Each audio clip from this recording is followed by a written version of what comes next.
I'm the Nussdorf Professor of Urban Research at the University of Pennsylvania in Philadelphia, Pennsylvania. I actually am by city. I live in New York and I travel to Philadelphia, which are two very, very different cities, which is why I found the City We Need process a very interesting one, because I can compare my experience of these two cities to what we've been dealing with in the City We Need. Now, the City We Need has been an incredibly exciting process. I have participated both as the chair of the World Urban Campaign as well as a member or a participant in the New York City We Need activity that occurred last fall.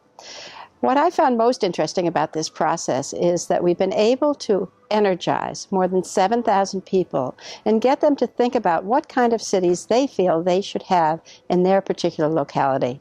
As we know, there are many different kinds of cities. Some are large cities like New York City, some are smaller cities like Philadelphia, some are even smaller like the villages and the suburbs that we know around our major cities.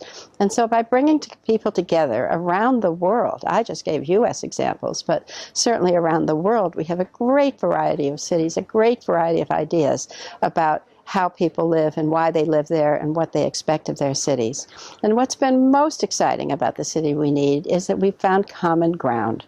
We have found common ground about what we think these 7,000 people, and hopefully more people around the world, what we think make the kinds of cities that will produce economic productivity and prosperity, healthy lives, lives that also are respectful of the environment, and create a situation where we know, with the world coming to be 70% urban, we will have a very satisfying environment in which the soon-to-be 9 billion people around the world will be living. At any rate, let's go back to think about what are some of the common things that people have been thinking about. They've been thinking about the real necessity of having cities where there is a reduction of inequality and poverty, where there is the provision of services to all, so that everyone can have housing, everyone can have transportation, everyone can have public spaces, everyone can experience, both in their work, in their home lives, in their recreation, an environment that will make them happy, that will make them productive, that will make them have satisfying lives. What more can we ask for? So how do we do this? Well, we must do this through forethought. Usually, this kind of forethought takes place institutionally in cities through a planning mechanism. Through a planning mechanism that is participatory, inclusive, respectful of people's views, yet is focused on the future and the needs that the city is going to have, and that instructs the various investors in cities exactly what direction they should be taking.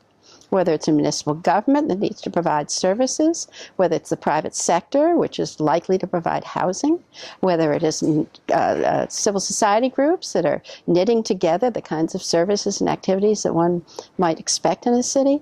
These are the things that need to be reflected in the plans that going forward, and they need to be reflected in a way that respect the principles that have emerged from the City We Need process. There are 10 solid principles. These principles are aspirational principles.